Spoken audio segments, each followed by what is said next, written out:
Today we're going to be taking a look at Wave 2 of Super7's Super Kaiju line. This was designed in collaboration with Target. It's available on Target's website and select Target retail stores. Thank you to Super7 for sending along these review samples. I'm really happy to be able to get a chance to look at these guys, especially considering that they're Target exclusive and we don't have Target. And I think that they're a little bit of fun, so why don't we take a closer look. Here we have the two figures from the second series of Super Kaiju. Here we have Godzilla Minus One, the Train Biter version, as well as the Burning Godzilla 1995. Don't mind the little twisty tie thing up here. That's just so that they stay on the carousel all in one shot. We're going to take a look at Burning Godzilla 1995 first. Here is the packaging, which is pretty much identical to Wave 1. Presumably this says burning. I did not take the time to look it up. Caution, the city is crumbling. Collect them all that good stuff. Build a building piece included. And I'm really excited to actually get this guy out of the packaging. He appears to be made out of translucent plastic, which is something I wish the Ultimate version had done. And it looks like they're doing it here.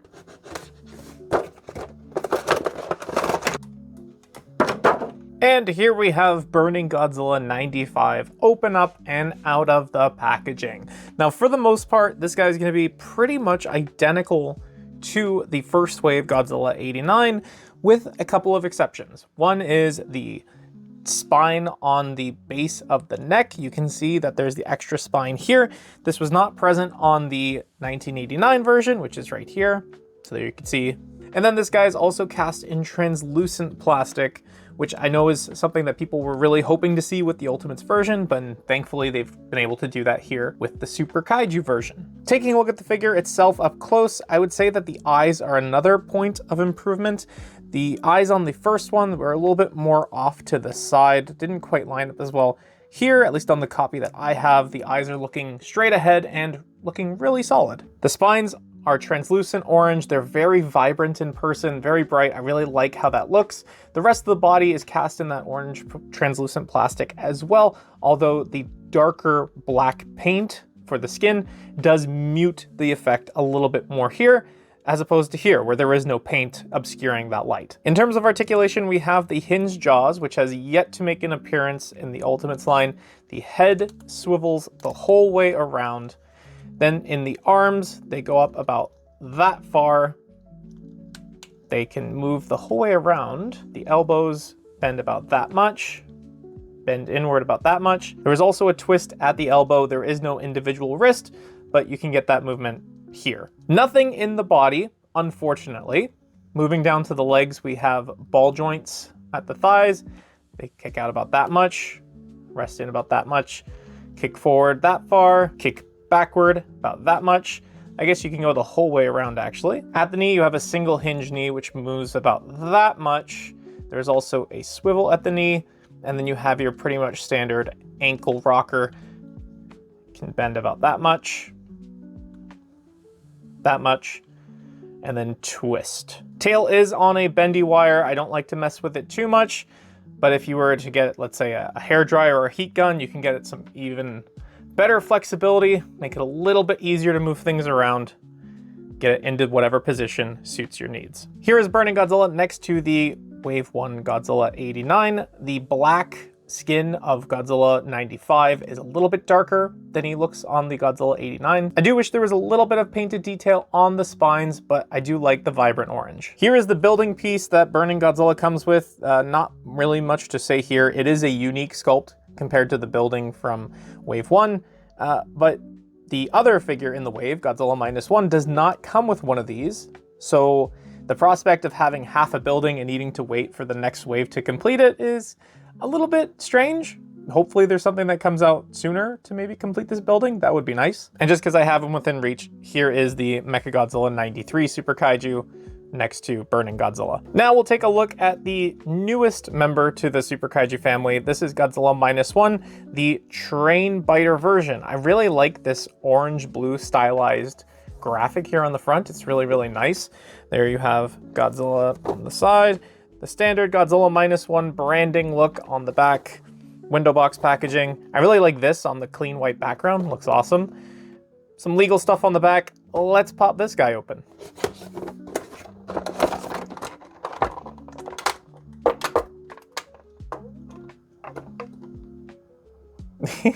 And here we have the Super Kaiju version of Godzilla Minus One here, opened up and out of the packaging. I think that this one is my favorite release so far out of the 4. Just in terms of plastic quality, he feels much better than the first 3.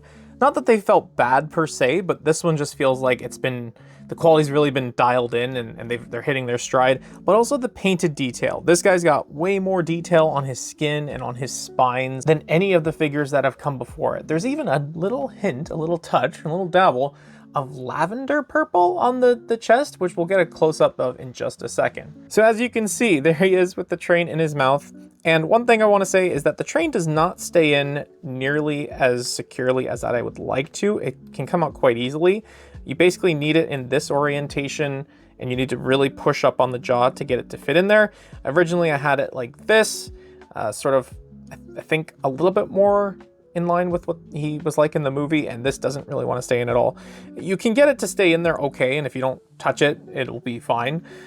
In terms of a toy that you play with, not so much. In terms of sculpted detail and paint, this guy is definitely the best out of the Super Kaiju line so far. All of the scales that look like battle armor on his body are done really, really well in the scale. They did it really well on the reaction as well. So even in this smaller format, I'm not surprised to see how good it looks. Here on the chest, I'm not sure how it's gonna come across on camera, but to the naked eye, this is like a light purple, lilac, lavender color. I don't know if that's accurate, but I really dig it, and it helps set it apart from the other releases I have of this character. He's got it on the cheek there too.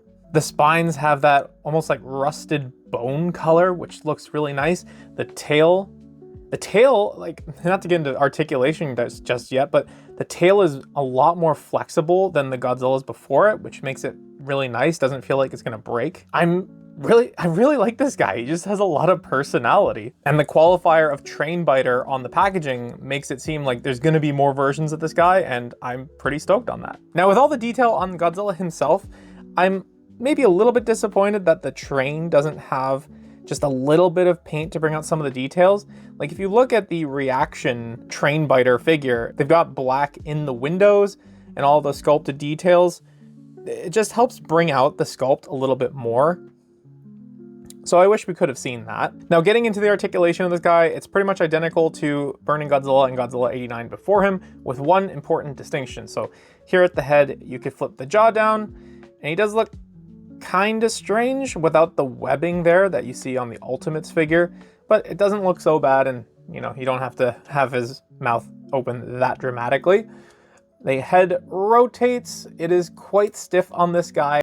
Just watch out for that spine there, but you'll be able to get the full clearance. Arms rotate completely. Shoulders up that much. The elbows bend in about that far. They can extend about that far, so it's about 180 to 90 degrees. And there is no forearm swivel like there is on the previous Godzilla. I guess with just the way that this was engineered, there is no room for any kind of arm swivel. So unfortunately, that is a point of articulation that is not here on the figure. Ball jointed hips. I feel like they could go all the way around, but there's a little bit of clearance issue there preventing it. So he's gonna kick forward that far. He can kick back about that far. Single jointed knees, along with that rotation. And of course, the ankle hinge swivel. Now to round out the video, here he is next to the $15 blind box reaction. And then here is the $85 charging ultimate version. So you can see he's much closer in size to the reaction than he is to the ultimates. And then while I've got him here he is next to Burning Godzilla. Here is Mechagodzilla 93. And then I guess Godzilla 89 is hanging out over here on the periphery, but he's basically the same as this one in a different deco, so you can pretty much figure out what he looks like. I'm really happy to have a translucent Burning Godzilla in my collection. I no longer have the Wave 2 Ultimate just because the other versions of that character that I have, it just didn't really have a purpose for it on my shelf anymore. So I am pretty stoked to have a translucent version of Burning Godzilla from Super7, but the standout winner of this wave and the line as a whole is definitely Godzilla Minus One. This dude, while he doesn't have the wrist swivels, he's got a ton of personality. I like that he has the train. It'll look like fun on the shelf. It's a really, really fun toy. Now, both of these figures are available on Target's website and in select Target stores, and in fact, Wave 1 sold so well that they reordered it, and so you should be able to find all 4 of the figures so far on shelves. I think similar to Reaction, you might be looking at these things and saying, for the price, that's not really something I'm interested in. Totally fair. You know, I'm not going to judge you for that. It also might be the case that you're waiting for the right character. Maybe it's somebody that you really like, or a character that, you know, you feel like you need to have a little version, a little buddy on your desk. Maybe it's more like that. But with waves 2 and 3 confirmed by Target and wave 1 being reordered, I do think that the Super Kaiju line will be here for quite a little while to come. That's going to be it for me, but I'm curious to hear from you. What do you think of wave 2 of the Super Kaiju line? Is it something that you're interested in? Is it something that you think needs to cook a little bit longer? I'm very curious to know what you think. Thank you so much for watching, and I'll see you again soon. Bye-bye!